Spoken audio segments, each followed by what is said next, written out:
Okay, Assalamualaikum warahmatullahi wabarakatuh. Kita akan sambung kepada subtopik seterusnya dalam kuantiti fizik. Okay, kalau sebelum ni kamu dah belajar tentang kuantiti asas dan kuantiti terbitan. So hari ni kita akan belajar tentang sambungan dia, iaitu kuantiti skala dan kuantiti vektor. Okay. So cikgu dah ajar kamu kuantiti asas dan kuantiti yang tidak memerlukan formula. Dia tak ada formula langsung untuk dia stand, sebab kita kira kuantiti asas menggunakan alatan. Contoh dia pembaris, termometer. Okay. Manakala kuantiti terbitan adalah kuantiti yang diterbitkan daripada formula. Contoh dia ispadu yang datangnya daripada V sama dengan L kuasa 3. Okay. Ketepatan yang datang daripada raw sama dengan M over V. So ini adalah kuantiti-kuantiti terbitan, kuantiti yang terbit daripada formula. So nanti kalau soalan tanya kamu macam mana nak jawab soalan apakah kuantiti asas, kamu tak boleh cakap kuantiti yang tiada formula. Kamu kena cakap kuantiti yang tak boleh diterbitkan daripada kuantiti fizik yang lain. Dan sebaliknya untuk kuantiti terbitan, kamu tak boleh cakap kuantiti yang ada formula. Kamu kena jawab kuantiti yang terbit daripada kuantiti fizik yang lain. Okay. Alright, kita akan sambung kepada kuantiti skala dan kuantiti vektor. Alright, untuk kali ini kamu jangan tertukar antara kuantiti asas dan kuantiti terbitan. Dia ada pasangan dia. Untuk kuantiti asas, pasangan dia kuantiti terbitan. Untuk kuantiti skala, pasangan dia kuantiti vektor. Kamu tak boleh jawab kuantiti skala dan kuantiti asas, tak boleh. Okay? Sebab kuantiti asas, pasangan dia kuantiti terbitan. So kuantiti skala pasangan dia kuantiti vektor. Alright. So apa itu kuantiti skala dan kuantiti vektor? Tengok pada gambar ni. Cikgu dia kata, murid-murid sila berkumpul di tengah padang dan lari mengikut arahan saya. Cikgu dia tak cakap lari ke mana kan. So situasi satu, murid-murid ni pun lari lah merata-rata tempat. Ada Ali lari ke kanan, Abu lari ke kiri, dan sebagainya. Situasi dua ni bila cikgu dia cakap lari sejauh 50 meter ke arah pokok itu. Jadi cikgu dia nampak semua murid sekarang bergerak pada satu arah yang sama. Okay, so apa yang menariknya adalah perbezaan dia bergambar ni dari segi arah. Satu tak ada arah, dia cuma ada magnitude. Apa pula magnitude tu? Magnitude tu adalah nilai. Mana nilai dia? Kalau dari sini nilai dia adalah 50 meter. Kalau yang ni nilai dia adalah 50 meter juga, sama. Tapi perbezaan dia, yang ini tak ada arah, yang ini ada arah. Tu perbezaan dia. So yang ini tak ada arah, yang ini ada arah. Disebabkan arah tu juga, murid-murid ni pun berlari pada arah yang berbeza. Yang tak ada arah ni seperti dia lah lari mana-mana. Yang ada arah ni dia akan berlari ke arah yang ditentukan. Okey. Dan perbezaan ini yang kita namakan sebagai kuantiti skala dan kuantiti vektor. Okay, apa perbezaannya? Kuantiti skala ni kuantiti fizik yang ada magnitude saja. Katakanlah kamu ukur, kamu selalu pergi kedai kan, kamu scan dahi kamu kan. Scan dahi bukan scan tangan. Scan dahi kan. So bunyi 36.0. Okey, 36.0. Ada tak dia tulis dekat dahi tu tulis 36.0 ke kanan, ataupun dia tulis 36.0 ke atas? Tak ada. So tak ada arah tu, maksudnya dia hanya ada kuantiti, dia cuma ada magnitude. So kita kenali dia sebagai kuantiti skala. Kalau kuantiti yang ada arah, contoh dia contoh dia sesaran. Okay, kita dah belajarkan perbezaan jarak dan sesaran. Kalau jarak ni contoh pergi KL daripada Paguh 300 km. Dia tak ada arah kan. Tapi kalau sesaran ni dia ada arah. Contoh dia kamu naik helikopter pergi ke KL arah timur, contoh kan. So kalau sesaran dia ada arah dan dia juga ada magnitude, kita namakan dia sebagai kuantiti vektor. Okay. So perbezaan dia, kalau soalan tanya apakah perbezaan kuantiti skala dan kuantiti vektor, kamu boleh cakap kuantiti skala tiada arah, kuantiti vektor ada arah. Okay. Kita sambung Cuba kita tengok perbezaan dia. Kita tengok contoh-contoh dia. Alright, untuk kuantiti skala kita ada banyak. Kita ada jarak, luas, panjang, kerja, suhu, masa, isi padu, laju, tenaga, ketepatan. Okay. Untuk kuantiti vektor kita ada sesaran, hal laju, daya, percetan dan momentum. Alright. Cikgu terangkan lagi Cikgu, kenapa perlu kita asingkan kuantiti skala dan kuantiti vektor? Pengasingan dia disebabkan sign. Sign tu apa? Sign tu kita ada negatif 5 lah, kita ada positif 5 lah. Kita ada perbezaan. Ada yang negatif, ada yang positif. Untuk skala kita tak ada sign. Kita tak ada negatif, kita tak ada positif. Sebab negatif dan positif ni mewakili arah. Kalau negatif, arahnya ke kiri. Kalau positif, arah dia ke kanan. So perbezaan dia, kalau kuantiti vektor dia ada arah menunjukkan kiri atau kanan. Kalau kuantiti skala dia tak ada arah. Contoh, masa. Kamu tekan jam randik kamu. So masa tu bergerak 1 saat, 2 saat, 3 saat, 4 saat, 5 saat, 6 saat. Kita tak kata masa kita tekan jam randik 1 saat kanan, 1 saat kiri, 1 saat kanan, 1 saat kiri, tak ada. So bila dia tak ada arah, dia tak adalah sign-sign negatif positif ni. So kuantiti skala tak ada negatif positif, tapi kuantiti vektor kamu kena tulis positif atau negatif dalam pengiraan kamu. So untuk tajuk ni cikgu nak perkenalkan kamu macam mana nak tahu perbezaan kuantiti vektor dan kuantiti skala. Alright. So semua boleh faham? Alright, sini ada latihan. Ada beberapa latihan lah. Cuba kita tengok sikit lah. Raja 1.6 menunjukkan Cikgu Fendi sedang membuat satu pengukuran terhadap Welly. Nyatakan kuantiti fizik yang diukur. Apa kuantiti fizik yang diukur? Kita sebut apa? Kita nak sebut apa? Kita sebut ketinggian lah Right. B. Apakah unit asas, simbol, unit magnitude, kuantiti fizik dan simbol kuantiti fizik yang diukur dalam Rajah 1.6? Unit asas. Unit ni adalah kita ada km, kita ada kita ada meter, kita ada kg, kita ada darjah Celsius. Itu yang unit Simbol ni pula adalah simbol yang kita guna dalam formula. Magnitude ni berapa jumlah dia dan sebagainya lah. So kamu boleh buat latihan ni nanti. Cikgu tak nak bincang sekarang lah sebab nanti kamu tak buat. Right, kita nak straight terus pergi kepada penyiasatan saintifik.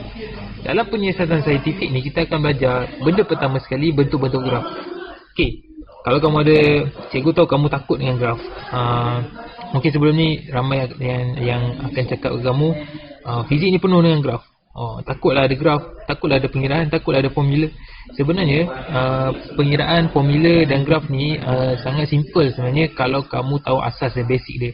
So ni basic dia. Jadi pay attention to this slide. Cuba kita tengok tafsiran bentuk-bentuk graf. Kita ada beberapa bentuk graf. Bentuk graf yang pertama, kamu nampak graf bermula daripada titik kosong. Graf bermula pada titik kosong dan dia bergerak straight. Kita namakan graf ini sebagai graf garis. Graf apa? Hubungan dia adalah graf berkadar terus. Sebab ni graf garis lurus lah. So dia adalah berkadar terus. So kita katalah hubungan dia. Kalau kita kata hubungan dia, kamu nampak Y dan X. Paksi Y dan paksi X. So bila paksi X bertambah, paksi Y juga bertambah. Jadi kita nama dia sebagai Y berkadar terus dengan X. Dan kecerunan dia, kita ambil macam mana? Kecerunan dia kita ambil daripada segitiga graf ni. Segitiga graf ni.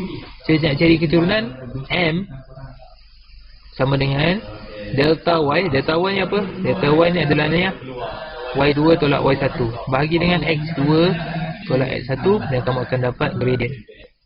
Boleh faham? So ini adalah untuk tafsiran bentuk Y berkadar terus dengan X. Kita tengok yang kedua. Kamu kena tengok. Kamu kena tahu dia punya syarat dia. Kalau nak berkadar terus ni, dia mesti bermula daripada kosong. Macam mana kalau dia tak bermula daripada kosong? Kalau dia tak bermula daripada kosong, kita kata dia bertambah secara linear. Apa maksud bertambah secara linear? Maksudnya bila X bertambah, Y juga bertambah. Cuma perbezaan dia tak bermula daripada awalan kosong. Dia bermula daripada satu titik C.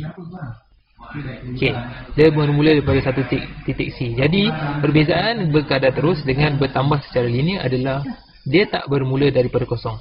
Untuk satu dia bermula daripada kosong. Untuk yang kes satu ni dia bermula daripada kosong, kita sebut berkadar terus. Untuk 2 ni kalau dia tak bermula daripada kosong, kita kata Y bertambah secara linear dengan X.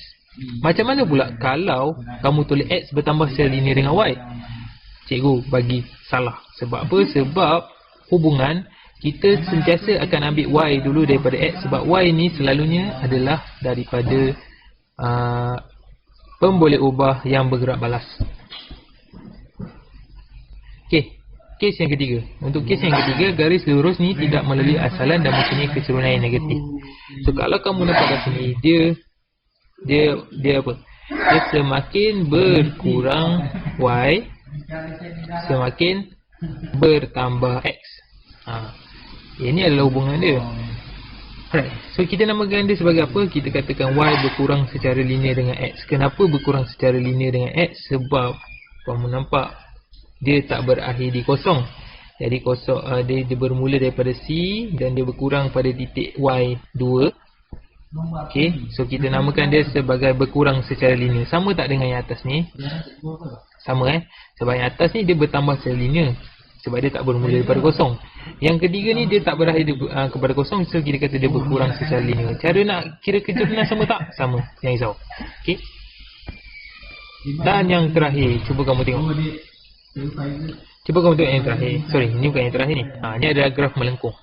Okay, graf melengkung ni macam mana pula nak kira? Graf melengkung ni, graf ni tak kira ada melengkung macam mana pun, asalkan kamu nampak ada melengkung positif atau melengkung negatif, kita still cakap dia sebagai graf melengkung lah. Tafsiran dia, kalau yang ni kamu akan nampak semakin bertambah Y, semakin bertambah X. Yang ni semakin bertambah Y juga, semakin bertambah X juga. Sama kan? Walaupun kamu nampak lengkungan dia berbeza, tapi dia punya hubungan dia sama. Boleh? Cuba tengok yang kelima. Yang kelima ni macam mana? Kamu tengok. Okey, kalau kamu ada soalan macam mana nak baca graf ni, kamu baca slow-slow. Kamu baca sikit-sikit. Cuba kamu tengok Y dulu. Y ni semakin bertambah ke semakin berkurang? Adakah Y ni semakin, kamu tengok Y ni kan, adakah dia semakin naik atas ke, ataupun kamu nampak dia semakin berkurang, turun bawah? Kamu nampak garisan ni makin turun bawah, betul? So kita Y berkurang. Okey, tengok X pula. X ni pergi sana ke? X ni semakin berkurang ke atau dia semakin bertambah ke kanan? Dia semakin ke kanan. Bila dia semakin ke kanan, kita kata dia sebagai bertambah. So kita kata apa? Y berkurang dengan X. Maksudnya Y ni berkurang bila X ni bertambah. So Y berkurang dengan X. Kita kata dia sejenis graf melengkung juga, cuma perbezaan dia dari segi hubungan dia. Okay. Alright. Okey, ni yang terakhir. Yang terakhir adalah dalam fizik kita jarang buat graf melengkung. Kalau kita buat kalau kita dapat graf melengkung, kita akan perkan ni. Kita akan perkan X dia. Nampak perbezaan dia? Yang ni X. Kalau kamu buat graf ni, dan kamu dapat graf melengkung, kamu akan buat 1 per X dan kamu akan dapat graf straight. Ini memang kes-kes yang kamu akan dapat dalam subjek fizik lah. Okay? Dari segi lengkungan ataupun straight. Kalau kamu dapat lengkungan, kita susah nak kira dia punya keturunan. Jadi kita akan 1 perkan dia dan kita akan dapat keturunan. So ini dalam tajuk garisan lah. Okay? So kita ada berapa graf? Kita ada 6 graf. So graf yang pertama cikgu dah cakap dah. Graf yang pertama adalah graf yang berkadar terus, atau hubungan dia Y berkadar terus dengan X. Yang kedua, Y bertambah secara linear dengan X. Yang ketiga, kita ada Y berkurang secara linear dengan X. Keempat, kita ada Y bertambah dengan X. Yang kelima, kita Y berkurang dengan X. Dan yang keenam adalah kita sebut Y berkadar sungsang dengan X. Belajar fizik lah. Okey? Boleh? Belajar fizik. Boleh? Okey. So apa benda yang berkurang bertambah tu? Berkadar sungsang lah, berkurang secara linear lah. Apa benda tu?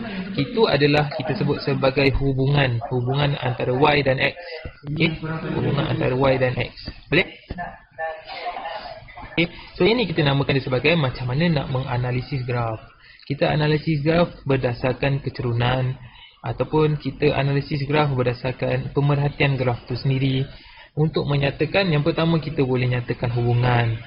Yang kedua, kita boleh nyatakan keturunan dia. Yang ketiga, kita boleh nyatakan luas kawasan dia. Dan yang keempat, kita boleh nyatakan interpolasi. Interpolasi ni apa? Interpolasi ni kita ambil satu-satu nilai. Contoh 40 berapa nilai Y, kalau 25 berapa nilai X, contohlah. Okay? Dan daripada sini juga kita boleh buat ramalan. Kita just tarik je graf. Kamu nampak graf asal sampai sini. Okay, nilai sampai sini. Tapi kamu boleh buat straight line. So kamu dah dapat kesan ni. Contohlah kalau kamu nak dapatkan, kalau X negatif 1 berapa nilai Y. Tapi garisan sampai sini kan. Garisan sampai sini je. So kamu boleh tarik graf ni dan kamu akan nampak kalau negatif 1 berapa nilai Y.